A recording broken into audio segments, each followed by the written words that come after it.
Zdravíme z Vetlínců. Dnes jsme si pro vás připravili speciálního hosta, který nám pomůže probrat problematiku pojištění domácích zvířat. Vzhledem k tomu, že jsme zhruba před 14 dny vydali post na naše sociální sítě a vy jste nám doslova strhli direkt nejrůznějšími dotazy, rozhodli jsme se této problematice pověnovat trochu více. A proto jsme pozvali v naší kanceláře paní doktorku Janu Šmigurovou ze společnosti Direkt Pojišťovna. Tak Jani, zeptám se tě, jaký je názor tebe, jakožto odborníka z veterinární praxe na náš vetlímec a máš s ním zkušenosti vlastní? Áno.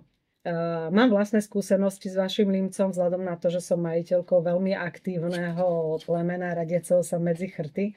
Takže kombinácia plastový límec, malá domácnosť je absolútne nepriateľná. Takže sme prešli na látkový límec, zviera je s ním v absolútnom komforte, vie sa s tým najesť, napiť, vie si lahnúť. A keď to môžem zrovnať s tým, kedy som vykonávala veterinárnu prax a ešte neboli k dispozícii takéto látkové límce a používali sme práve z toho dôvodu nekomfortu košielky alebo nejaké iné ochranné prostriedky pre tie zvieratá, aby to bolo komfortnejšie. Pretože veľký pes, ktorý má mať 10 dní na sebe límec, či už je to dvorové zviera, že ho roztrepe o tú búdu, alebo ho rozmláti doma o nábytok, o dvere alebo ľuďom o kolená, čo je veľmi nebezpečné. A zničiť tých golierov za to liečenie rány niekoľko, tak určite ten látkový límec je jednička. Tam není čo riešiť. A když si zaspomínáš na to, když jsi měla teda svoji praxi, tam jste používali spíš tyhle límce nebo nějakou jinou alternativu? Bolo to rôzne asi od klienta ku klientovi. Jasné, že aj plastové límce boli v kurze, lebo v tom čase veľmi nebolo čo vyberať. Pokiaľ klient bol naozaj že obrovské plemeno a chceli do toho investovať, určite ste sa s tým aj vystretli, boli také nafukovacie. Ale tie sa zase nedajú veľmi použiť, alebo teda dajú, ale nie sú úplne komfortné pre tie brachycefalické plemená, pretože ten chudák buldoček, keď si opre o ten vankúšik, ten krk tak chrčí ešte viacej. A pre mačičky to bol taký ako predchodca tohoto, to bolo celkom funkčné. Boli v podstate látkové límce, bol to takýto konus a bolo to skladacie a vytvorilo to taký nejaký skladací konus okolo tej mačičky. Ale to, čo im najviac vadilo tým mačkám, podľa mňa bolo to zúženie toho vízu, hej, že vlastne mala okolo seba stenu tá cica. Takže to, že má takýto límček, ako má túto havino, jej umožňuje to, že tá mačka má prehľad o všetkom a tým pádom ju to absolútne neobmedzuje. Takže super. Takže jsou v tom pohodlnější a určitě ta rekonvalescence je kratší. Jasně. Proplácí vetlímce pojišťovna? Závisí od toho, ktorá, ale sú na trhu dneska už poisťovne, ktoré preplácajú vetlímce, včetne našej poisťovne, čiže bavíme sa o Direkt Pojišťovne, v produkte pojištení mazlíčku. A v podstate na indikáciu veterinára, a pokiaľ je ten límec zakúpený v rámci tej terapie na tej veterine, tak ho preplácame v plnej výške a nárok toho klienta na takýto límec je 1x za 4 roky. Když se vrátíme k tomu, že na trhu jsou různé pojišťovny, proč zrovna Direkt, nebo podle čeho by měl klient vybírat pojišťovnu? Na co by se měl zaměřit, aby se nenechal napálit? Je to veľmi individuálne a ja som rada za to, že na tom trhu je tých poisťovní viacej a že tí klienti si majú z čoho vyberať. A prečo práve Direkt? Snažili sme sa prísť na trh s produktom, ktorý bude jednoduchý, transparentný, priateľský k majiteľom aj k zvieratám a bude vedieť pomáhať. To bola hlavná myšlienka. A jednou z tých pomocí je aj to priniesť väčší komfort tým zvieratám vo forme tých vetlímcov. A takový hlavní tip, když teda půjdu já jakožto like, půjdu na internet, protože dneska asi všichni objednáváme všechno přes internet, budu si googlit pojištění, co by mě mělo zajímat nejvíc?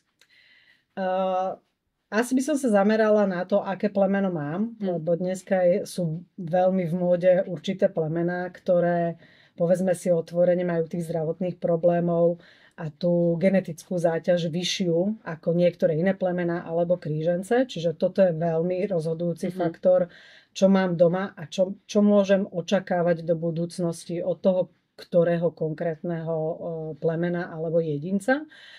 A potom je to vek toho zvieraťa, pretože logicky, tak ako u ľudí aj u tých zvierat, keď mám šteniatko, tak asi bude za ideálneho stavu menej choré ako ten seniorný pacient.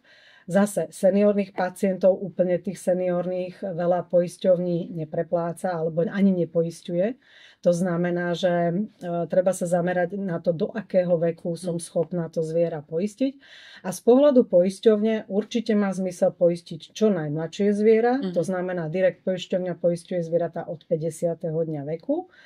A pokiaľ majiteľ poistku nevypovie, tak ju vlastne môže mať to zviera celý život až do smrti. Čiže nestane sa, že by poisťovňa vypovedala zmluvu klientovi. To sú také asi základné veci. A potom je to otázka toho, čo sú otázka ochorení. Niektoré plemená majú viacej predispozíciu k nejakým konkrétnym ochoreniam, čiže to je ďalšia vec, že by som sa zamerala asi na výluky, čo tá poisťovňa hradí, čo tá poisťovňa trebárs nehradí, aby potom som nebola prekvapená, že zrovna toto mi nebude hradené. A ideálne sa pozrieť ešte, aké sú benefity, čo mi vie dať tá poisťovňa navyše. Napríklad nejaký bonus na ošetrenie zubov, nejaký bonus na prevenciu alebo niečo podobné. Super, tak jo.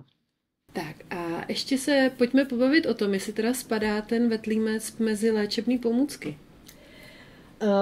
Zase to závisí od tej poisťovne, ako to má nadefinované.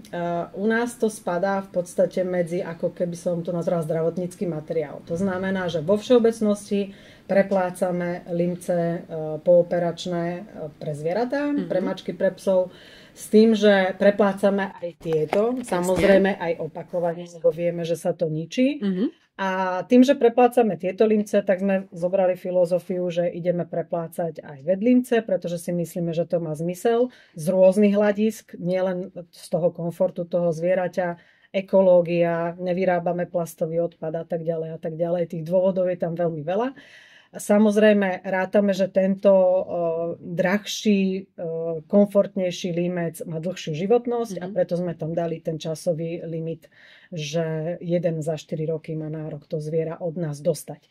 Dostane ho v plnej výške a je dôležité, aby bolo zakúpený ten límec na veteríne, u veterinára a s indikáciou od toho veterinárneho lekára k danému zákroku, či už úrazu, alebo aj nemoci. Nemusí to byť vyslovene, že chirurgia, ale presne tí dermatologickí pacienti alebo oční pacienti, ktorým to urobí nejaký komfort v tom živote. Takže i pokud by potřebovali třeba, dejme tomu, vetlímec přímo na míru, protože mají plemeno, který se nevejde do standardu, tak když ho u nás objedná veterinář, nechá ho doručit k němu do ordinace, nechá všechno zapsat tak, jak má, tak bez problému tedy proplatíte i ty individuálne. Áno, perfektne. Áno, ale musí to ísť cez toho veterinára. Máme to zatiaľ postavené tak, že vlastne keď sa bavíme o tom, že či to je pomôcka, alebo je to materiál, alebo ako to máme zadefinované, vo všeobecnosti nehradíme ortopedické pomôcky. To máme dané my ako poisťovňa direkt v tomto momente vo VPPčkách daného produktu. To znamená, všelijaké tie ortézy, botičky a podobné veci nehradíme. A keďže väčšina tento sortiment ľudia kúpujú individuálne na tom internete, tak preto sme chceli, aby tie límce išli cez toho veterinára a aby to kúpil. Ak sa dohodnú, ak pomerajú psíka, ak je to plánovaný zákrok, ak mu ten golier objedná ten veterinár, príde na veterínu a on ho dostane k danému zákroku na veteríne, je to zo strany z poisťovne úplne v poriadku. A ještě taky padl, pamatuji si dobře, v direktu dotaz, jestli musí klient dokládat fotku psa s límcem. Ne. Nemusí. To já jsem si myslela, taky vím, že u auta, když mi někdo poškrábe lak, tak se samozřejmě fotodokumentace dokládá. Ale... Direkt ide cestou, aby boli veci čo najjednoduchšie. Takže my naozaj dôverujeme. Našim partnerom v prvom rade je ten veterinár. My veríme tomu, čo nám ten výstup z tej veteriny. Takže pokiaľ bude mať vo faktúre uvedenú položku vetlímec, my to jednoducho akceptujeme a bereme to, ako je to hradené a vybavená vec. Žiadne fotky so psom, s límcom nie je potrebné posielať. Proplácí se ten vetlímec celkovou částkou nebo jenom částečně? Je tam nějaký limit? Limit tam nie je žiaden. V podstate u nás to funguje ako položka na tej faktúre, ako súčasť celkového účtu za ten výkon, ktorý bol na tej veteríne vykonaný. To znamená, platí všeobecné pravidlo, že klient má spoluúčasť z tej celej škodovej udalosti alebo z celého zdravotného problému, ktorý rieši na veterine. Je tam spoluúčasť 10%, minimálne 1000 korún. Takže v rámci tej celkovej sumy asi nejaké percento je tým pádom odrátané aj z toho límca, ako je odrátané z každej jednej položky. Ale to je všeobecné pravidlo. To sa nevzťahuje na ten limec ako na konkrétny. Čiže hradíme ho v plnej výške, vzťahuje sa na neho spoluúčasť a musí být zakúpen na veterině, to je celé.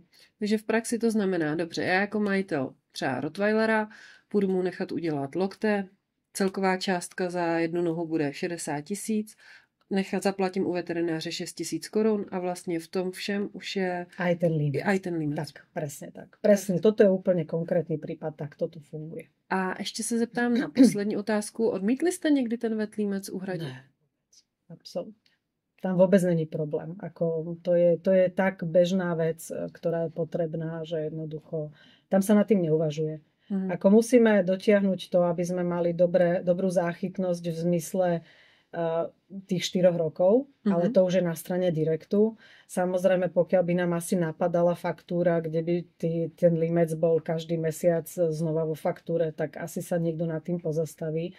Ale my sme tú poistku nevytvárali pre tých špekulantov. My sme to vytvárali pre tých 98% normálnych chovateľov zvierat, ktorí majú normálny zdravý prístup veci a chceme im pomáhať. Takže neodmietli. Já jsem ráda, že jste nám neodmítli vlastně to, že jste přijeli s vaší kolegyní a moc vám děkuju oběma za váš čas. Tobě přeju šťastnou cestu domů a díky. Veľmi pekne ďakujem za pozvanie. Díky.